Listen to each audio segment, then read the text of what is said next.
Olá pessoal, sejam todos bem-vindos para mais um vídeo do canal do Bocão aí galera.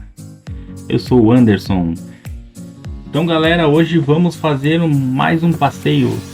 Venha comigo, vamos conhecer esse lugar maravilhoso aí, que é chamado de Parque da Barra do Aririu. Eu não conhecia também galera, primeira vez que estou vindo aí. Então espero que vocês gostem do vídeo também, assim como eu gostei. Lugar maravilhoso para passar os finais de semana aí com a família aí. É uma praia de pescador, lugar lindo, vale muito a pena. Quero agradecer aquela galera aí que tá deixando aquele like aí, comentando nos vídeos, e também aquele pessoal novo que chegou no canal agora, que tem mais de 600 inscritos aí nesses últimos dias aí. Então, muito obrigado, agradeço do fundo do coração. Então bora lá pro vídeo conhecer essa maravilha aí. Venham comigo aí, acompanhem.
aí galera, estão gostando?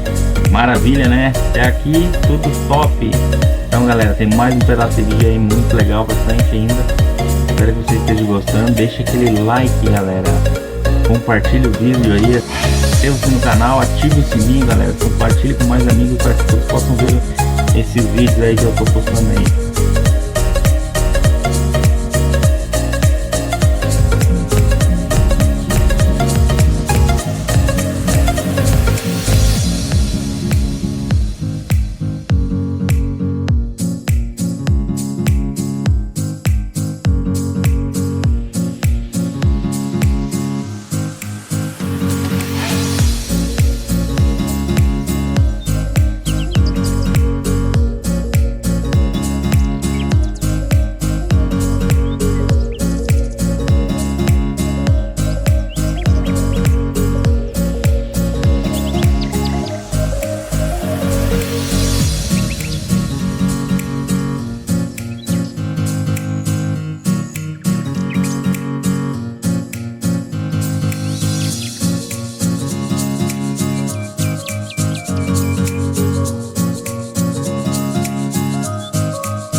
Muito obrigado a todos que chegaram até aqui no final do vídeo. Agradeço de coração. Galera, vai ter um próximo vídeo aí, vai ser à noite. Vamos fazer aí esse vídeo maravilhoso que vai ser sobre as luzes de Natal de São José. Até lá, galera. Valeu, fui, tchau.